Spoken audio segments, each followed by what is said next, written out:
It's not a bird, it's not a plane, it's Superhero Slate. It's a modern podcast where we talk about everything that's great, like movies, TV, superheroes.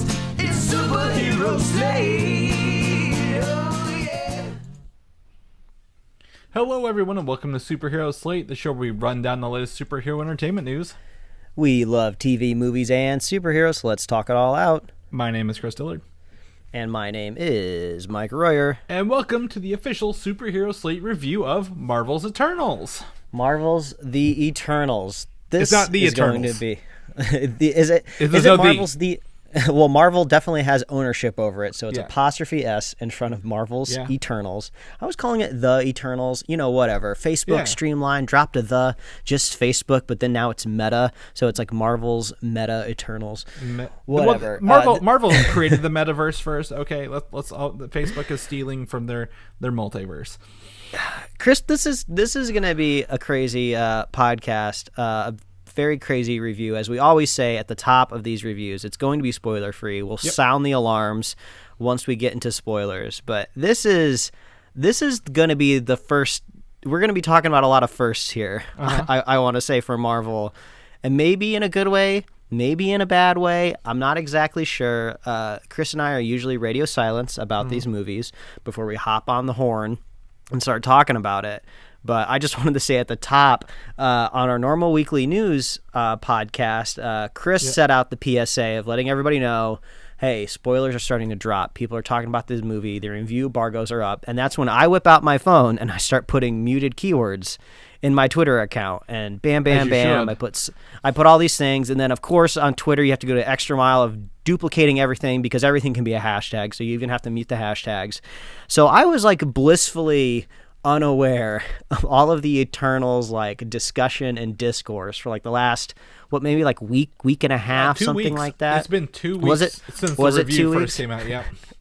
So I had this very hilarious moment where I walk out of the movie and I'm just like, oh yeah, I've watched the movie. I can take all these keywords off now, unmuted. And my Twitter account just fell into just insanity, like garbage fire. It was a nightmare. And I was like, this is going to be a crazy podcast come Sunday. So I'm glad I'm at least here with you, Chris. Yeah. We can walk through all of this together because I don't know if I have ever seen this much discourse about a Marvel movie since we started recording this podcast. I would think maybe second, maybe Captain Marvel, but I felt like a lot of that stuff kind of washed away after a little while. But I would say the very first Marvel movie during our podcast, Age of Ultron, I believe. We are so far removed from it, and it's it's in that Thor: The Dark World era where it could probably get redeemed this phase because they're probably going to bring it back and revisit it at some point. But like, I feel like that was the last time we had something. There's I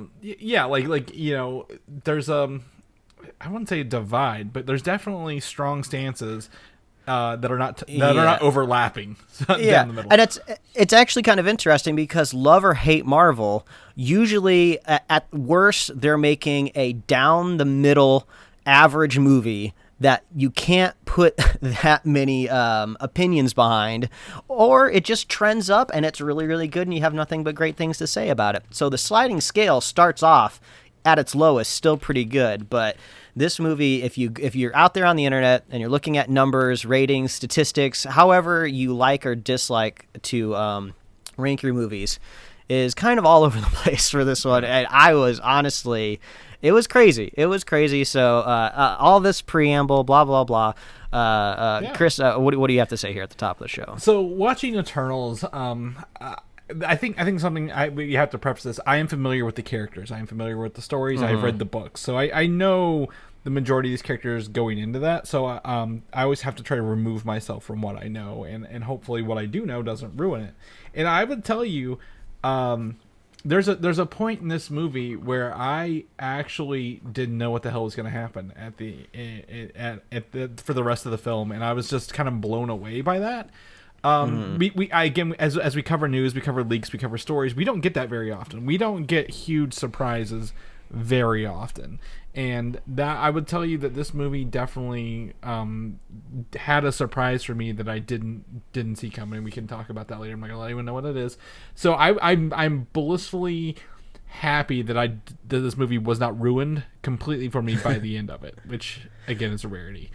Yeah, and I'm really looking forward to your perspective too. As somebody knows the characters, if you've been listening and subscribed to the podcast for a while, you will know I have no idea what any of these characters are.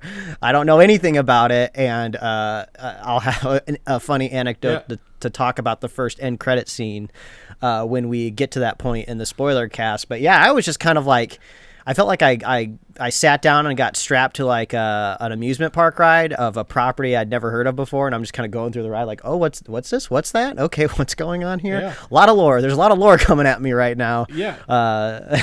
So it'll be interesting to see the different sides. Yeah. So all in all, I'm actually pretty positive on this movie. I think there are 10 main characters. And I'm going to challenge Mike to name them off here in a little bit because we talked about it before the show. He was told not to pull up a list. So we're going to see if we can do that. To pull 10 main characters in and actually have they each have like their arc, their story. You know what their powers are. You know what they're doing. And you kind of care for them a little bit. I was actually really surprised that the director Chloe Zhao was able to do that. And I don't know if she wrote. I don't think she wrote it. I think two people wrote. She has writing credit on it. When I was watching the credits at the end, she is. But just like every Marvel movie, the script goes through a lot of different hands. So at least on IMDb right now, I believe IMDb is ranked based on writing credit with the order. It looks like she has top billing for screenplay. Okay, and then second is a man by the name of Patrick Bruley, and then Ryan Firpo. So there's at least a couple names on there. But written, directed by Chloe Zhao. Yeah, I think so. So I think that's great. This movie is like what we say 2 hour, like the third longest Marvel movie. And I'm gonna say, I usually judge a movie's quality by, do I look at my watch? Does it feel like I'm dragging on? And this movie did not drag on for me. I actually really. It moves at a brisk pace. There's not a lot of action scenes, but there's a lot of good character moments throughout. And as we've seen from the trailers, this movie goes between time periods back and forth and back and forth. But all in all, I mean, it took a while to sit on it. I was sitting on it. I'm like, man, there's a lot to digest in this movie. It is very, I hate the word dense, but like there is a lot going on in this film all at once, because you get like 10 characters at least.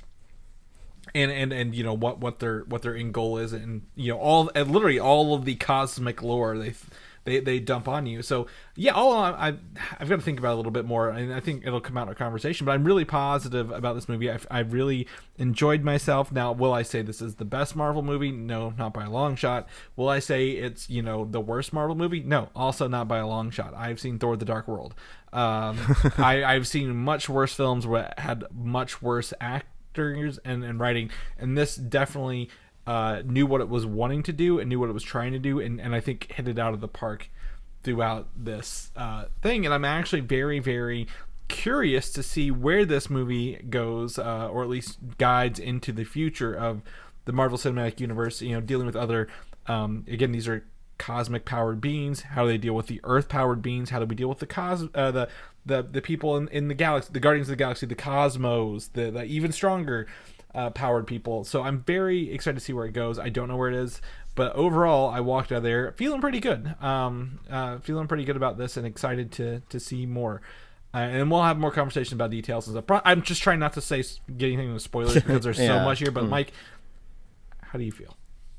Yeah, overall, I would say positive, middle of the pack, right? Yeah. Which usually is not such a drastic statement to make about a Marvel movie, right? But I believe maybe when we get into the spoilers, we'll kind of talk about the critical response and the audience rating about the film.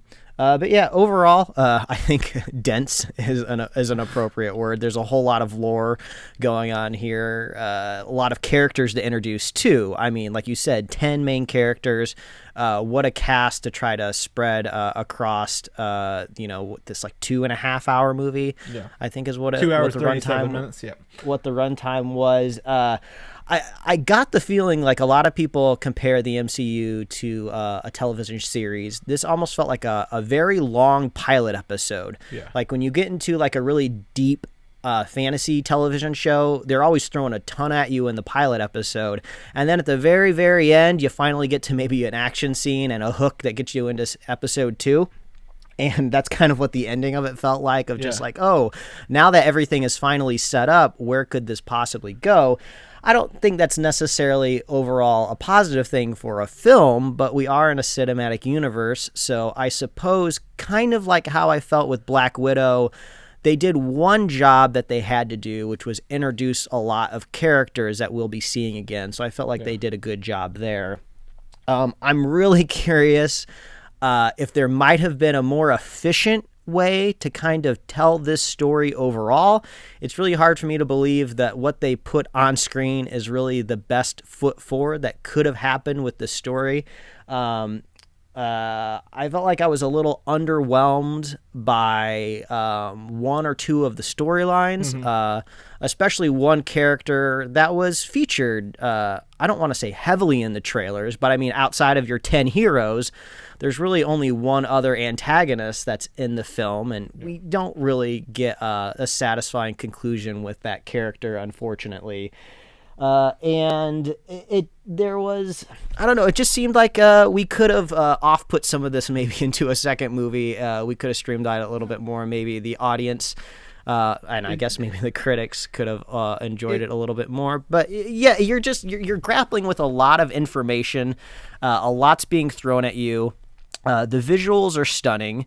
I love the cast. I love the performances. The emotional tone is not something that I feel like we have seen in a Marvel movie in a while, and I feel like that does come from our now Academy Award-winning director. You wouldn't have been able to say that if we reviewed this movie when it originally came out, right? Because she didn't win the Oscar until afterwards, so we can say that now. So we do get more of an emotional tone overall. And I feel like the biggest criticism I could weigh on this movie overall that maybe could be fixed down the line is I don't know if they proved to me with this story that I needed any of these characters in the MCU or in the cinematic universe. You know, you can build them out, add more stories to them, but I just kept feeling like, you know, maybe you could have just took one or two of the really standouts in the story, maybe peppered them in like a Nova or a Guardians of the Galaxy movie, and we could have just like moved along down the lines, because these characters seem to be very positioned cosmically, especially at the end of the movie. So I just kind of felt like, do we really need to add all of this this craziness to our MCU? We're getting very high level, big, on the nose galaxy brain going on here. So hopefully, I mean, obviously, I think Kevin Feige's got a lot to think about because, you know, he's beholden to audiences, but also I'm sure he doesn't scoff at critics.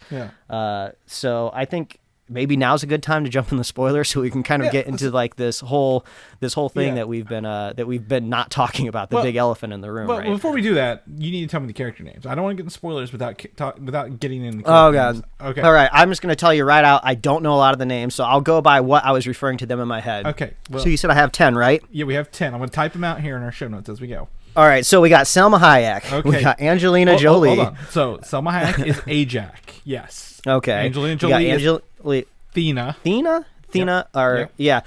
We got Rob Stark. We got Jon Snow. We got Jon Snow, which I think technically wasn't in the list. Jon Snow's not in this list. No. Dane Whitman. We have. Was it Pixie or Sprite? What was the girl's name? Was it Sprite? Okay, yep. I got that one right. We got Fastos, and the only reason I remember his name because he's not the fast one, which very confused me. Do you know the fast one? And that just means no. I just called her the fast one. Okay. I was referring to her as Yo-Yo in my head because she reminded me of Yo-Yo for Agents of S.H.I.E.L.D. Yep, Makari. And then you got the squinty broody one. Don't know his name. The one that could control minds. Oh, Druig. Oh yeah, I kind of remember that name. Kingo, Kumail Nanjiani was probably my favorite part of the film overall because he kind of brought in that quintessential kind of Marvel humor. A lot of that I would feel like really came from his character. So who do I have left? I got 1, 2, 3, 4, 5, 6, 7. I got 2 more. Yeah, 2 more. Oh God, who so, are the so other? I will tell you. Fisty McGee. Gilgamesh. With he kind of yeah, Gilgamesh. That's right. And then the main character, the main one. Oh, Green Girl. She had green. Green Girl. Turned that thing into a tree. Cersei. Oh, sorry. That's a little bit of a spoiler.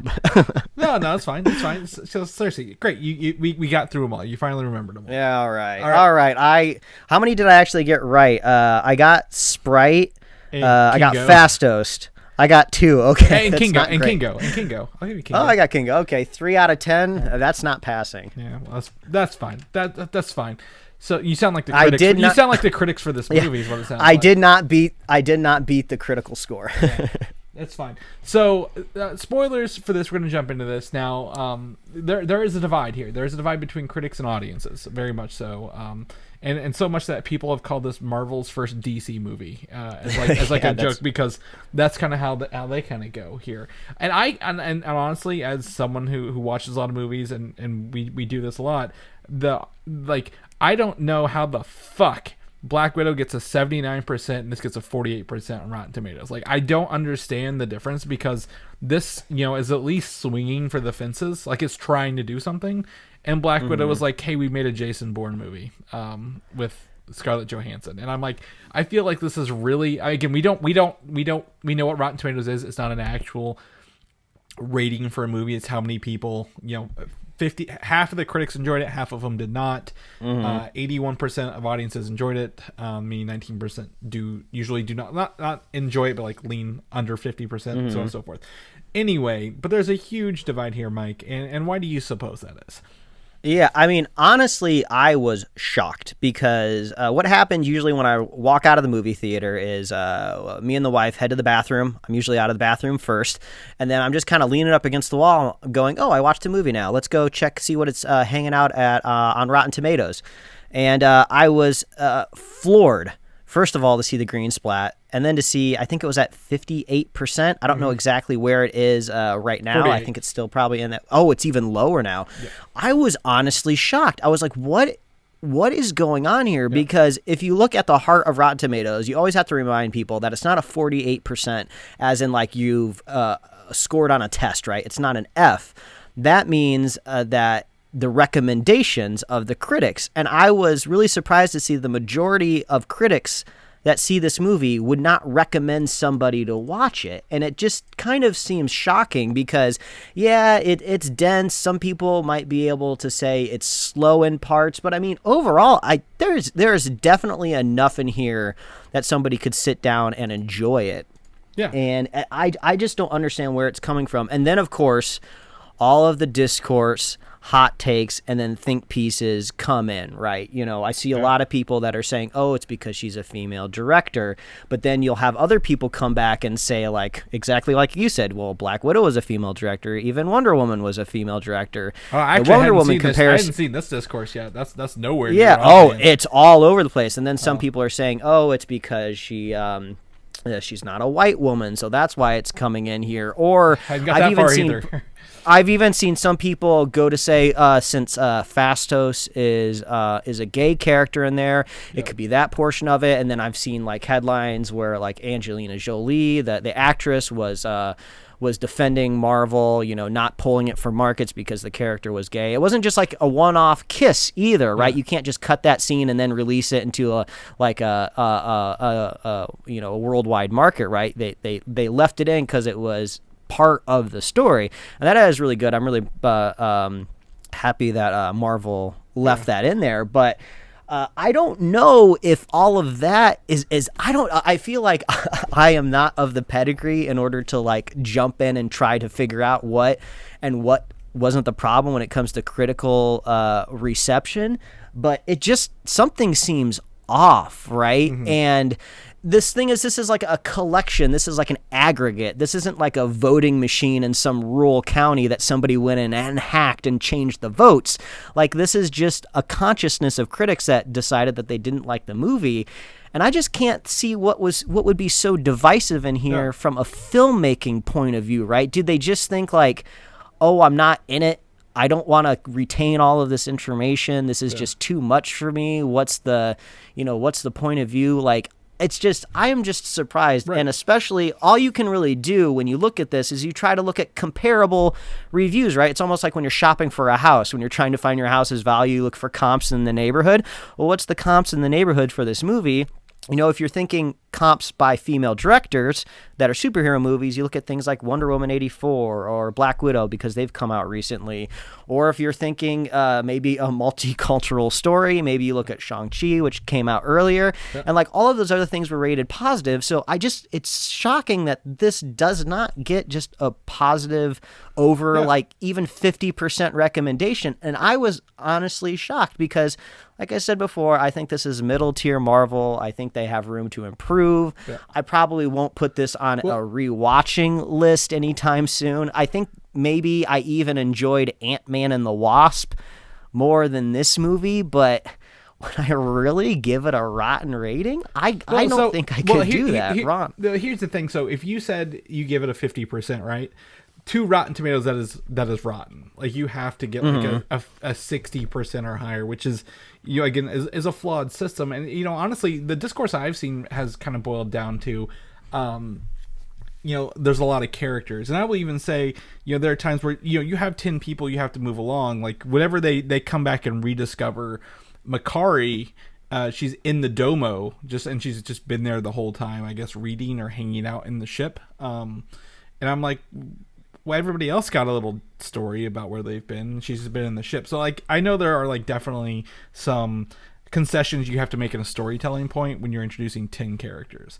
However, as we're in spoilers, they have slimmed that number down quite a bit by the end of this. That's true. I definitely did. So I'll tell you, I didn't think Icarus would be the bad guy at the end of this movie. I 100%, he is always the steadfast, they call him the arrow. Like, you point him at a problem and he will do it. But I did not see him coming so far that that's like a flaw, a little bit, if you will, and coming to blows with the Eternals and kind of doing that. So I mean, that was interesting. I also I called this, I mentioned this offhand to a friend of the show, Brian. I was like, what if there's a celestial egg in the earth?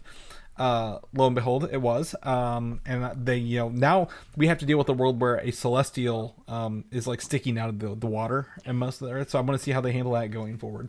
But there's definitely a lot more ambiance in this movie, if you will. Like, there are scenes where no one's talking. They're just like, you just feel the, for lack of a better word, chemistry in the air between the characters. Oh, but there's 2 or more of them, right? Like, there's, whether it's this is the first sex scene in a Marvel movie, right? So we got that. Is it sexual? Which actually was kind of weird because only because the row in front of me, over to the right, brought their like young kids to the movie, and these kids are not ready to see that, even though it was the most PG sex scene I had ever seen, right? Yeah. Not exactly as sultry, but it's just like, these are 2 adults that don't have shirts on that are like rubbing skin on the beach, and I'm just like, I wonder what these little kids in the row in front of us are thinking, looking at the screen right now. So I did find that pretty humorous. But this movie's bread and butter when it comes to cinematic shots is the group shot, right? Yeah. Like, how many lineups did we see of all of these characters in a row? Even Kingo's cameraman got in there a couple times. Yeah, exactly. Exactly. I was gonna say, I was like, how did they put X's on the ground? Like, okay, everybody's just stand here so we can all see their faces. I was in a marching band back in high school, and we learned when you're making formations, you stand relative to the people that are around you. So as long as the first person kind of gets it right, everybody else will kind of get it right. So maybe that's what they were doing out there on set. I thought some of the concepts. I was really interested in some of the concepts overall for the MCU moving forward, right? Mm-hmm. This was the first film where I felt like the average human on the sidewalk, just walking down the street, was kind of warming up to the idea that we don't live on a normal planet anymore. Like, I don't know if this was maybe the best characterization of Jon Snow kind of learning that his girlfriend was like this weird eternal, like, synthoid robot or from space or whatever they actually are. But he seemed to take it pretty well, which seemed a little odd to me. But I guess after half of the universe disappeared and then came back, and then there's aliens, and then now there's sorcerers and wizards, I guess you just have to start thinking that the average person on the street is almost expecting something amazing to happen every time that they go out and get groceries. I will also say probably during that 5 years, multiple alien invasions, right? So Captain Marvel's out in space, so I assume they're used to aliens, but also, as we find out at the end of this movie, Dane Whitman has a family legacy of his own with the Ebony Blade. And that little bit there felt a little taxed on. So I wonder if we'll explore that, because it almost seems like, oh wow, what a coincidence!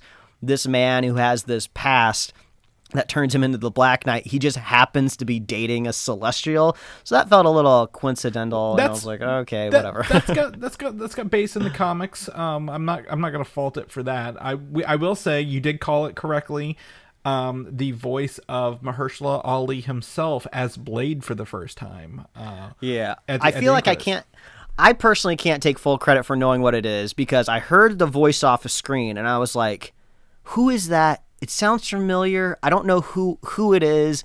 It's ringing familiar. And then when I was walking out of the theater, I heard somebody say something along the lines of, oh yeah, they're making a Blade movie. And that's all I heard. And then as soon as I heard the word Blade, my mind connected to Mahershala Ali, and I was like, oh, that was Mahershala Ali's voice right there. So that was cool. It was kind of vague, because earlier in the film, Cersei was like, hey, you should, reconnect with your uncle. And his uncle, it was, a previous wielder of the sword who knows like the evilness of the Ebony Blade, like that consumed you. So I thought it was going to be his uncle, and we were going to find out who that was. They haven't cast him yet. Yeah. But, as it gets close to death is my reward, and you can see the venom-esque looking lines on the sword. I was like, they're gonna lean into the mystical side here with the Ebony Blade. Well, also while we're on just vampires in general, they had the one-off line where now vampires have been, I guess, uttered twice in the MCU so far. Once in Loki, and then now we have Kingo saying that his assistant, when he first met him, tried to drive a stake through his heart because he thought he was a vampire.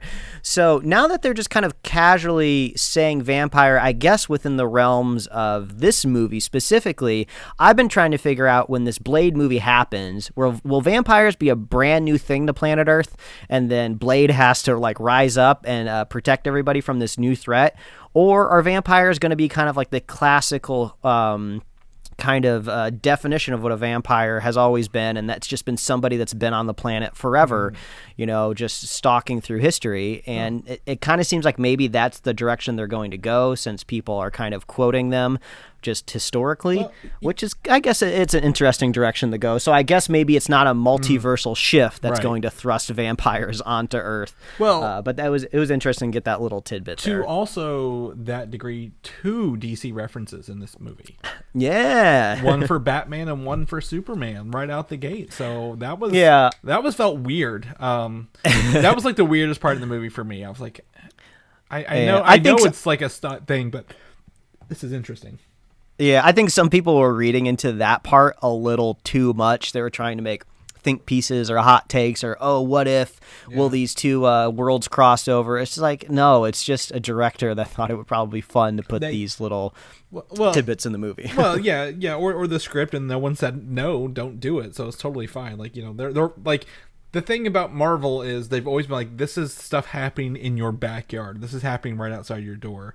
So like that's fine that people know who Superman are, we know who Batman is, we can reference those. So I was very happy to see in this movie every Eternal had their own power that was unique to them a little bit, and that usually in the comic books they're all like, they all have the same powers, but like one's like a little more of a specialty. But this one, they're very much like, again, I don't know if they're synthoids or not, but they are definitely created beings. each had a very unique gift that brought this team together, right? A little bit like Icarus could fly and shoot lasers out of his eyes. Cersei could transmutate matter, organic matter, it looked like even. And so on and so forth. I didn't expect to actually see as much Angelina Jolie as we did. I thought she would probably be kind of offed early on. So I'm really glad to see that she lived and is staying through this universe a little bit. I did find her, like, the way she fought in that movie was very operatic, balletic. I don't know the best word. Like, she was doing really good with, like, you know, her battle style. And then Kingo at times felt like a Dragon Ball character. If I could be honest, did you see him like charge up like one of the blasts? Like, yeah. I was like, oh, he's gonna do a Kamehameha, and he did. So I was very happy to see them all have their own individual powers, and you can kind of tell what it was along the way. And then one of the characters even possibly gave up her powers. So yeah, she turned into a human to live out there on Earth. I wonder if maybe we'll see her pop up in a Disney Plus series. Who knows? I could see. So I think just before we go there, I think since there are like multiple bodies of these Eternals, I think they might like come into contact with like another Eternal version of Sprite. But like that as a young actress, like even if you saw her in the red carpet, I'm like, oh, she's grown up. This is supposed to be out last year. That actress could not play a little girl anymore. She outgrew that role. So. Yeah, that could be a possibility. Yeah, I was thinking I've never seen it so on the nose stated in like a superhero movie where it's just like we don't age. This is actually like a personality quirk for us. Yeah. We always look the same and we have to do these things to move throughout the world because we've been here since like the dawn of man. And then I started thinking, oh yeah, these actors will age eventually. I wonder what their plan is. And I never thought about it with that younger actress. Yeah, she will look pretty different a lot faster than a lot of these other characters will. I mean, they're all celebrities, so they all have access to that expensive face cream that none of us could ever afford, right? And Marvel's de-aging technology. Yeah, exactly. Two things that I would say were the biggest either question marks for me or disappointments in the film is, first up, Kingo. Where were you for the final battle? I understand he was standing up for his beliefs, didn't want to interfere, but usually that doesn't mean that they're just out, right, for the last battle. Like, I'm really curious what happened there in the script. Was this a strategical thing, and maybe for some reason Kumail Nanjiani couldn't be there when they were filming that scene? Was it maybe supposed to make a broader point about maybe his character and in the future he will stay out of fights? But the thing is, he was still in plenty of fights, moving around, shooting all around. And even characters that were either opposed the Aramish, what was the big celestial's name again?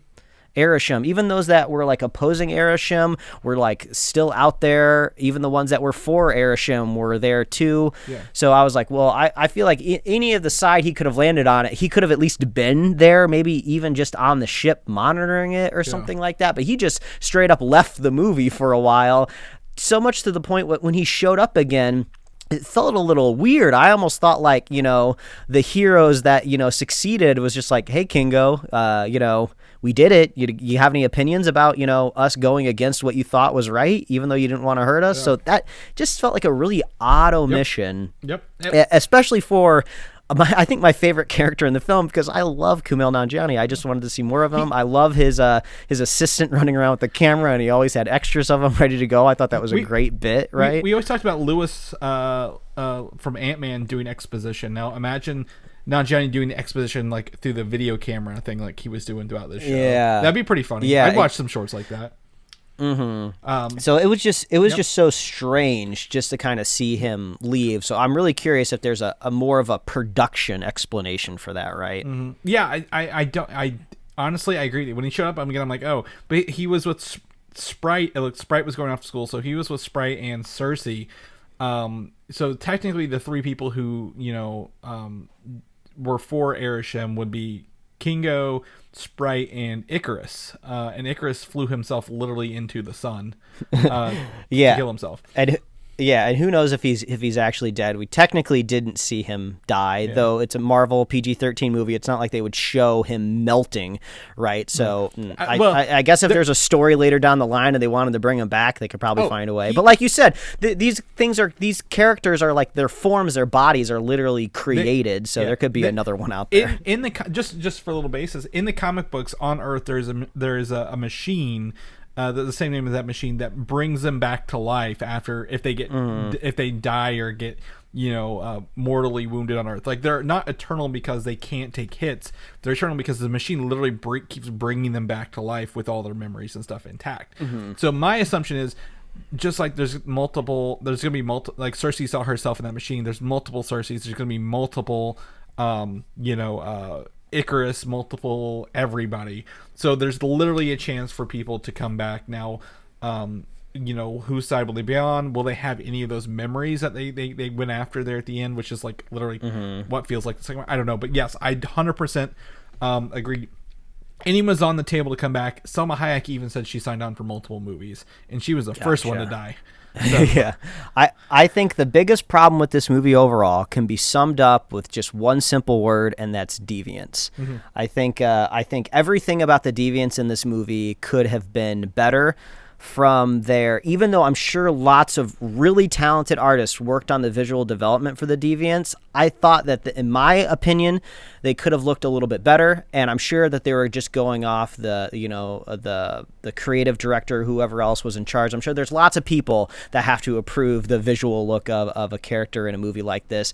I've just never been a big fan of I don't want to say they're amorphous blob characters, but they just don't really have any shape or form. Like the only thing that I could think of is, I know this isn't really a common opinion, but I really loved the monsters that were in Shazam. Like they were just solid, solidified characters. I know some people wish that maybe those are gray smoke monsters. That's what I was going to say. I know some people wish that they were like different colors or like they were defined a little bit more, but at least they were solid creatures, right? And I just didn't really like all of the tendrils and the things wiggling around. I wish they just would have been like a solid creature. But like, I really fell in love with this whole like Cell saga from Dragon Ball Z within this deviant character. It's like slowly evolving, getting bigger and creating. And I thought we were building to something really, really cool.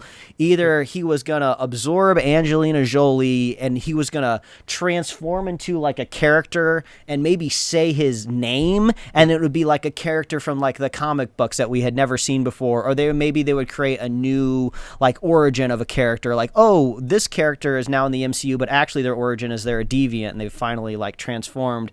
And we know like Thanos is a deviant, so I thought like maybe his next form he would get a little bit more chinny. He's a deviant. He's got a deviant gene, but I don't know if I don't know if they're going to go that way with this anymore. But I thought maybe we could get like a little visual similarity. So I was like, I was amped. I was ready to go. I was like, all right, what's the next form looking like? How is this deviant gonna? I almost thought the deviant was gonna help the Eternals at the end, right? Because they almost seemed like aligned. They hated Aramis because he's just like making deviants and Eternals and like bid them against each other for like his almost his amusement. It seemed like, even though he was saying his reason was to create and expand the universe.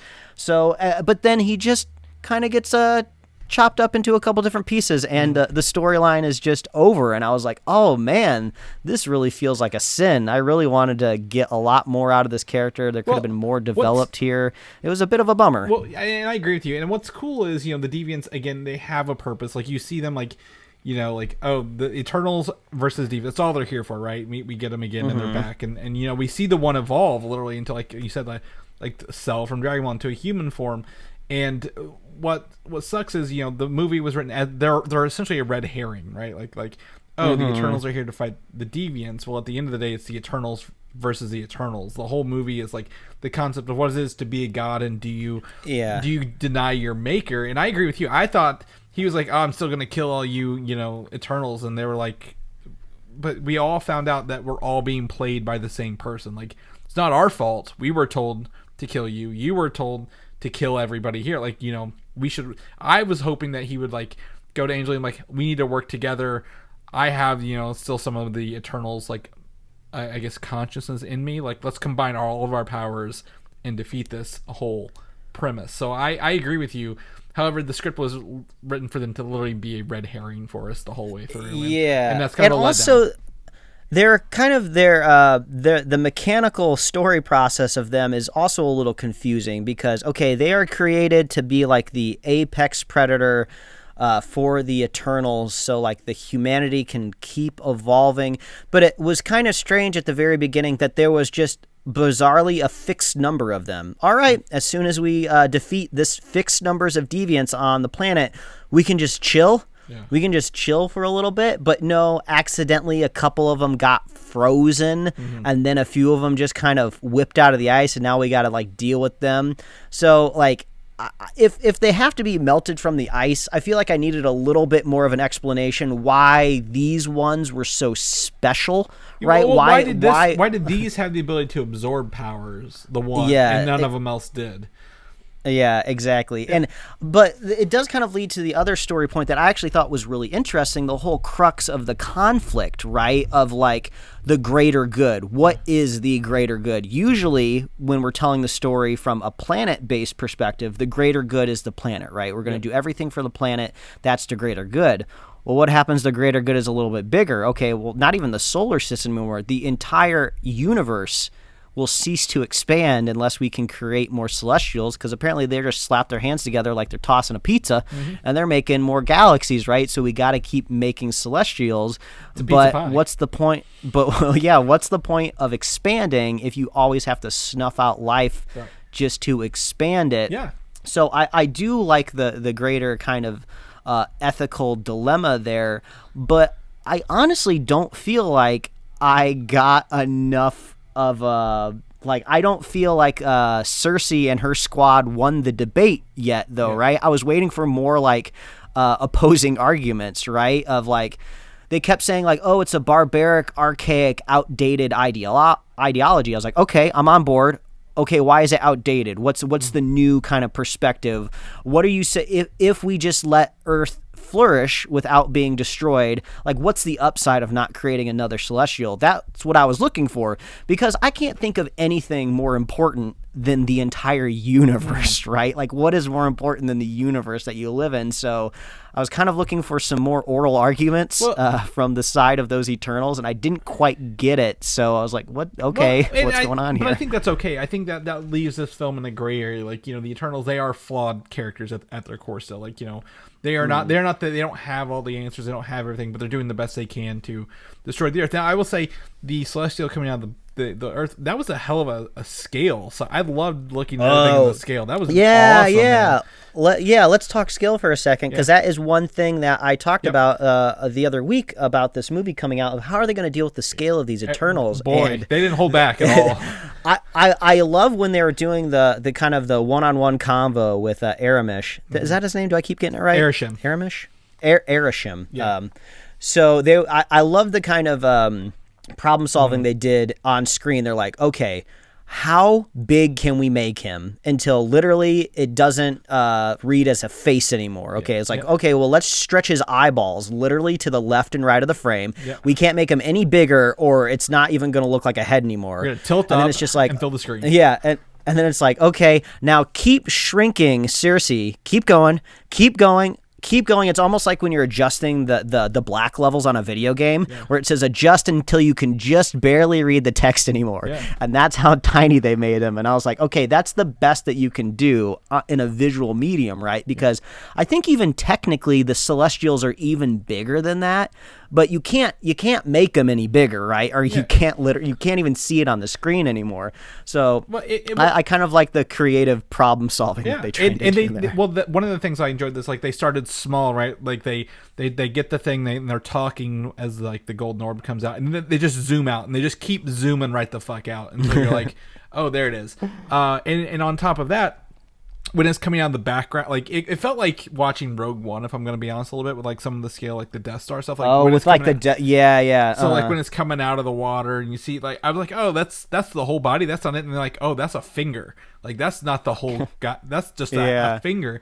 And then I really loved that wide shot of the water there, where you just saw like all 5 fingertips poking out, and like you could just barely see the hand start. I was like, that is a cool visual. That's great. That's some great concept art that they did to make that. And then they went they went to the step I didn't think they'd do. This is right out of Neil Gaiman and John Romita Jr.'s Eternals, where Arishem literally just shows up at Earth in like a fucking instant, just pops in. Oh my god! And then everyone on Earth sees this, and you're like, oh god, how terrifying it is to live on the MCU Earth. Oh yeah, like not like you just got your girlfriend back from the blip. Yep. You're trying to get your life back on track. Yep. You think you've survived all the alien encounters that you can. Maybe even you lived outside of New Jersey and you were mind controlled by a witch for a couple of weeks or a month or whatever. So then you move into New York and you're like, oh, okay, this is fine. And then the universe merges, and then like I'm gonna start fresh. I'm gonna move to London,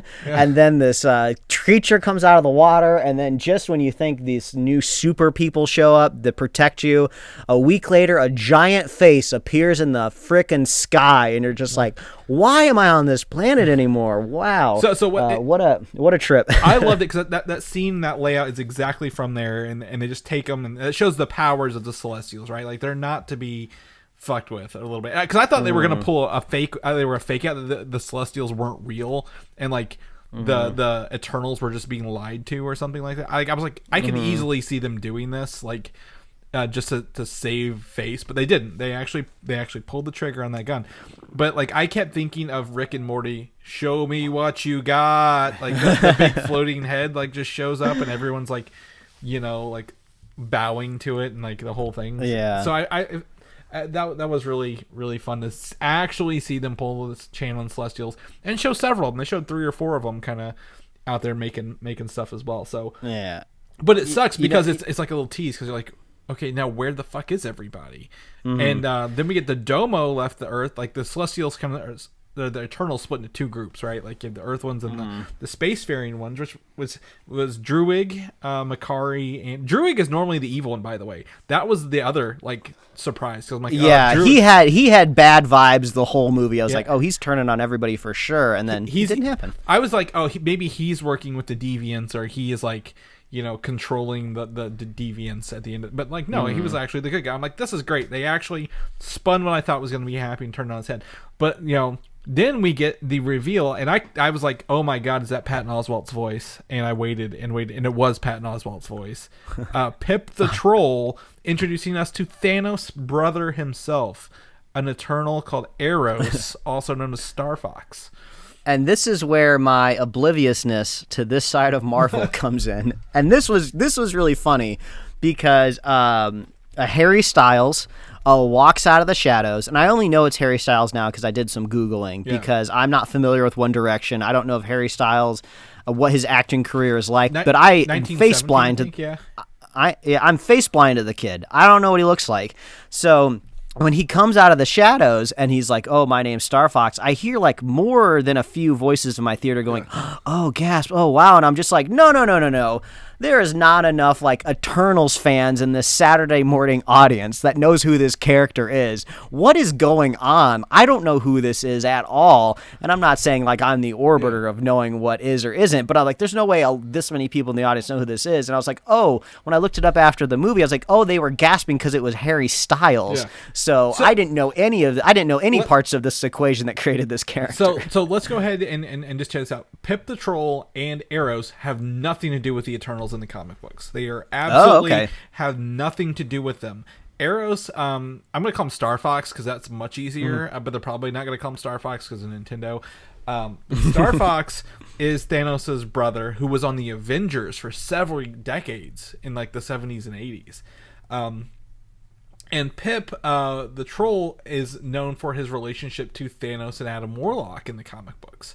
So like this whole like cosmic universe, there's a series called Annihilation and Annihilation Conquest.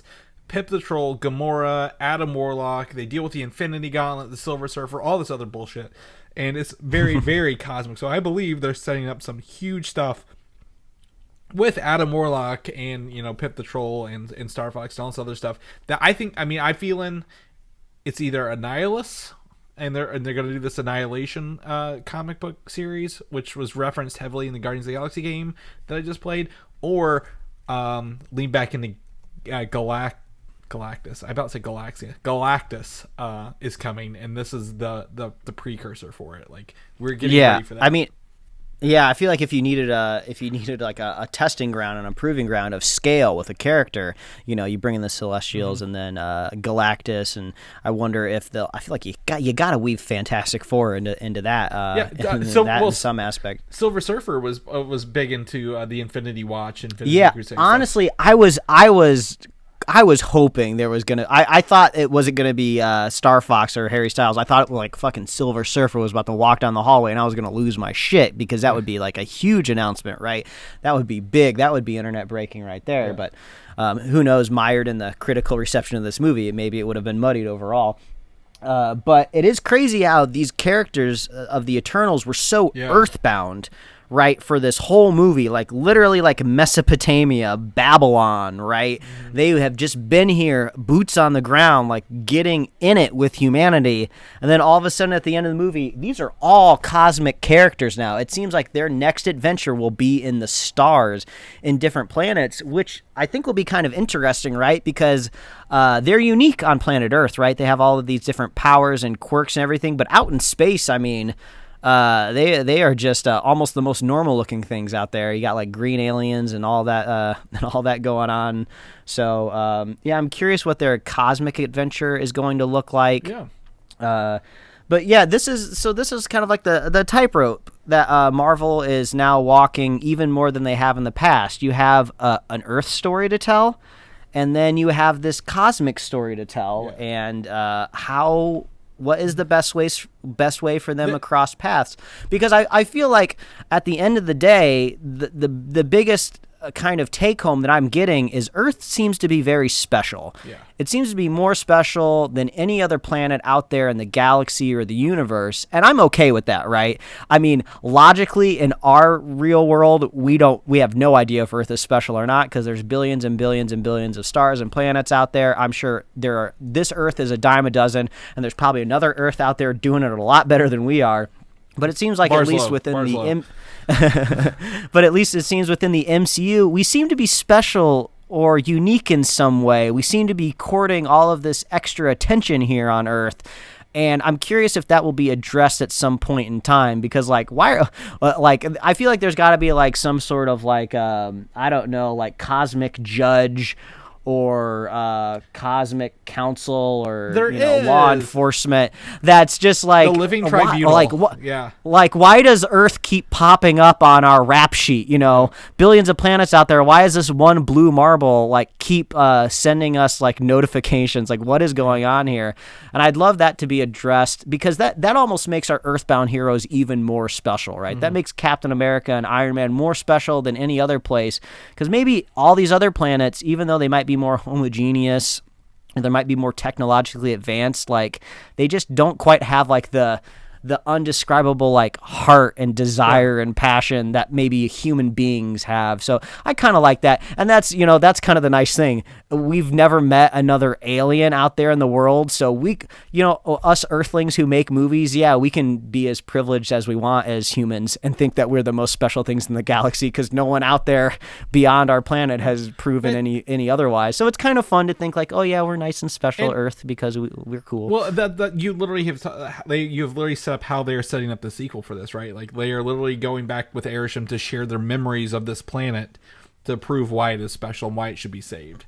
So I think that'll be heavily covered. Everyone's like, oh, this movie, isn't going to make enough money to do the sequel. It's got 71 million domestic, 161 million worldwide opening weekend, and that's not including the countries that refuse to play it.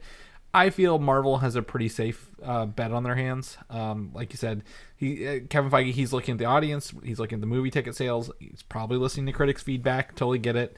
I feel pretty confident these characters will show up again. And we'll be revisiting it and seeing what that story looks like there. Yeah. But I mean, unfortunately, there is a mark in the sand now that will never go away. This is the first Marvel movie out of the MCU that has gotten an official Rotten rating from Rotten Tomatoes. And of course, every studio either loves Rotten Tomatoes or hates Rotten Tomatoes, right? You know, Disney, Marvel probably have never really had a big problem with Rotten Tomatoes until now. And then now we'll probably eventually get a Disney executive, you know, on record or off record saying like, oh, Rotten Tomatoes sucks. I can't believe they gave us a Rotten. But it's like, well, where were you about the whole system when you were getting all of these fresh ratings? So this will always be the one green splat. You know, when you see that nice little fan graphic where they put all of the movie posters in a grid and line it up against the Rotten Tomato scores, there's going to be just that one green there all the time. And it's just so strange that now that's going to be mired with this movie. And yes, I know what you're saying. You might be saying like, oh, Mike, don't worry about rating so much. Let yourself enjoy a movie. And I am, right? But like you can't not be an active person on the internet and just like avoid these comparisons and see them all the time now. So now forever the Eternals will be in conversation with this rating it received from Rotten Tomato. And I'm not even saying like this isn't a top tier. This is not A tier Marvel. This is like mid to lower tier. And I think that's fine. That's okay. I still had an overall positive time with the movie, but it is strange. Now we finally reached our first Rotten Marvel movie, and which is I don't know if this is going to be a trend. Like, have critics finally had it? I don't know what's going on. I'm gonna have to say like this is like one of the stupidest things I've ever seen, because like literally if you line up all the movies and watch them in a row, this is not the worst one. So like how does I guess Rotten Tomatoes is the problem that it doesn't it has no attrition over time, if you will. Like people don't go back and revisit the reviews, right? So like people are like, oh my god, I love Thor: The Dark World, or I love The Incredible Hulk. You're like, you think that's better than this now? Like why this scale doesn't move once it's set on day one or the first weekend, and that's really, I wouldn't say it's unfair. I mean, it's just a flawed system at the end of the day, right? Because we've come so far, we've had really, really good movies, and I think that's what makes this one feel, you know, if you compare it to something really, really good, that makes it feel like more of a letdown. But like at the same time, like, yeah, there were other entries in here that are much more offensive or much more there are a lot more flaws in terms of how they made their films and like the stories they're telling and the characters and the writing.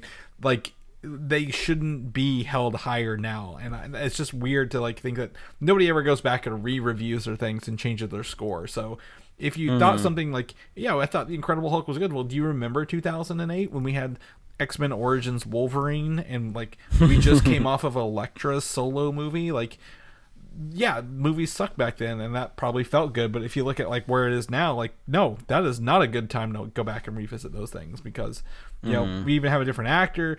There's a lot of character flaws, writing flaws, stuff like that. So yeah, I think when you look at it like that, it sucks people are gonna jump on that and grab on that, but like there are literally so many flaws in a rating system and so much subjectivity to that. Like you can't let that dictate what you're going to enjoy and what you're not going to enjoy at the end of the day, because it's going to be different. Everyone has different tastes. Me and Mike have experienced different tastes on this show several times. Yeah.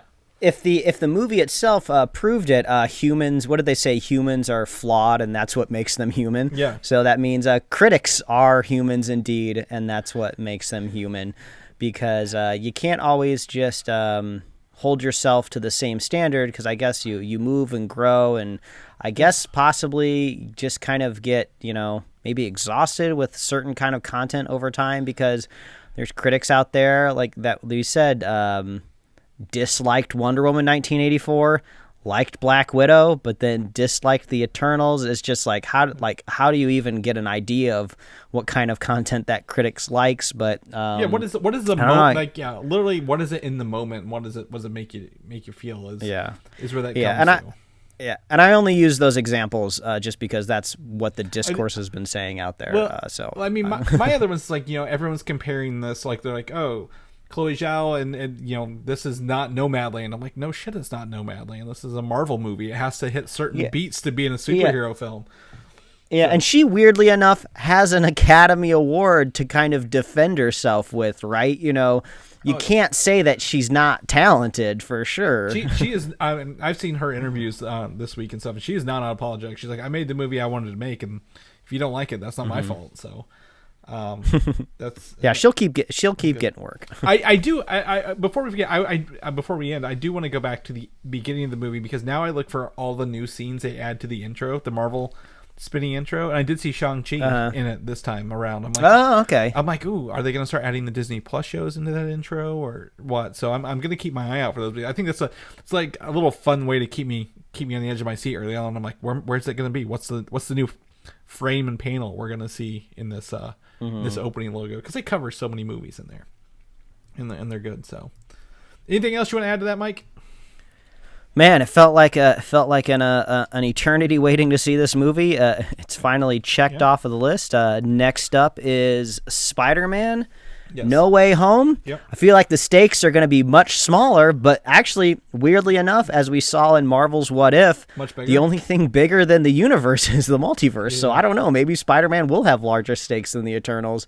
Yep. We shall see. But stay tuned. Stay subscribed. We're here every week recording news. Yeah.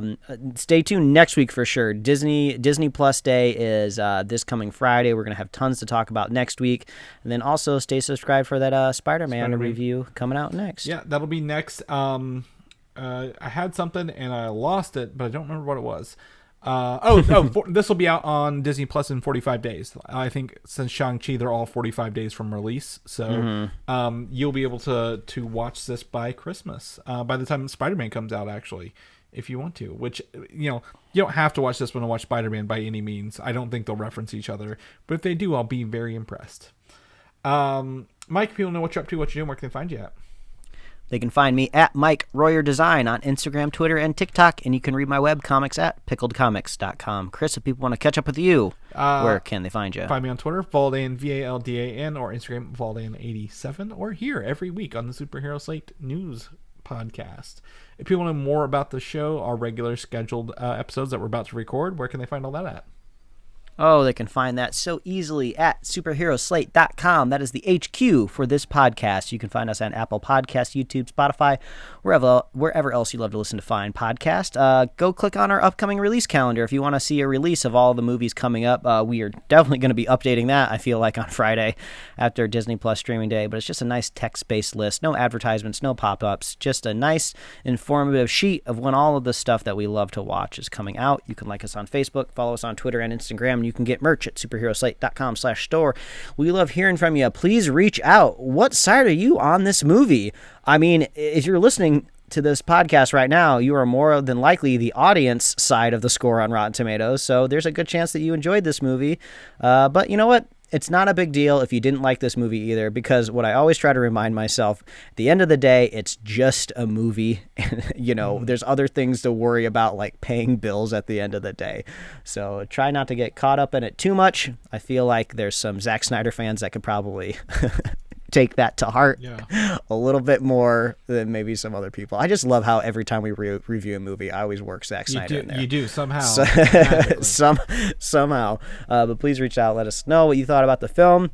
And if you want to be a super fan of the show, all you got to do is share the show with a friend, share the show with a buddy. We'll be here every week, folks. That's right. We'll catch you next week. See you on the flippity. Thanks for listening, and don't forget to subscribe.